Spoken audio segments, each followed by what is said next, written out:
Երբ որ դուրս են գնում, չէ։ Մենք շատ օրինապահ քաղաքացի։ Շատ։ Պարադոքս է։ Շատ օրինապահ։ Բայց մենք ներսում ենք չենք ուզում լինել օրինապահ։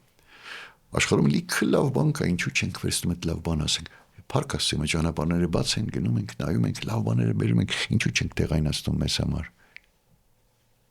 Ինչու ենք մեր նեգատիվը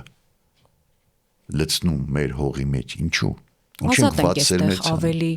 չգիտեմ, չենք վախենում, մեր տունն է, ինչ կուզենք կանենք։ Վախ կա, ճիշտ է։ Այնտեղ վախ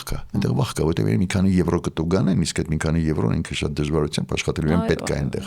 Իսկ այստեղ չեն բանանում։ Այստեղ էլ պետք է տու գանել։ Այո, միանշանակ։ Այստեղ է պետք է բարձր երաժշտության համար, երբ որ դու դնում ես գերհզոր, ենթադրենք սառնարանային մի հատ սարք, երբ որ հարևան շենքի տակ բացում ես խանութ կամ չգիտեմ սրճարան ես բացում,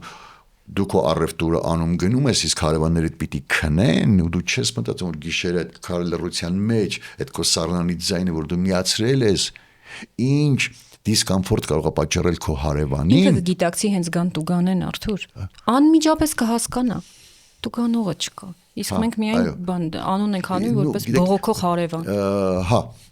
ճիշտ է, այդ բանը կա բողոքող հարևան։ Դգետ մարդու արտահայտություն, բողոքող չի, սրտացավ մարդ է։ Պատասխանատու է։ Իրավունքները պաշտպանող մարդ է։ Այո։ Այդ շատ երևույթների հանդեպ մեզ մոտ բաները մոտեցումներն են փոխվել, դա բերում է այս վիճակին։ Միջերից մեդիա դաշտը շատ կարևոր նշանակություն ունի։ Միանշանակ։ Մեր հասարակության դաստիարակության համար շատ կարևոր։ Այսօր ես ցավով եմ հիմա այս մասին նշում, որ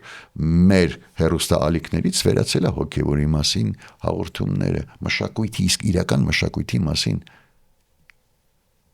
հաղորդումները վերացել են այսօր ինչ որ կարծես կային ու մեկ էլ տարին տարու վրա շատ լավ ձևակերպում կա դրա ֆաստ ֆուդային մշակույթը, որ մխրճվեց մեր իրականության մեջ, այս սերունդներ մի քանի ես ցավով եմ միշտ ամեն անգամ ասում ես մասին ցավով եմ ես նկատում երեխաները նստած դպրոցից դուրս եկած են դպրոցի դիմաց նստարանին ինչեր են նայում հեռախոսի մեջ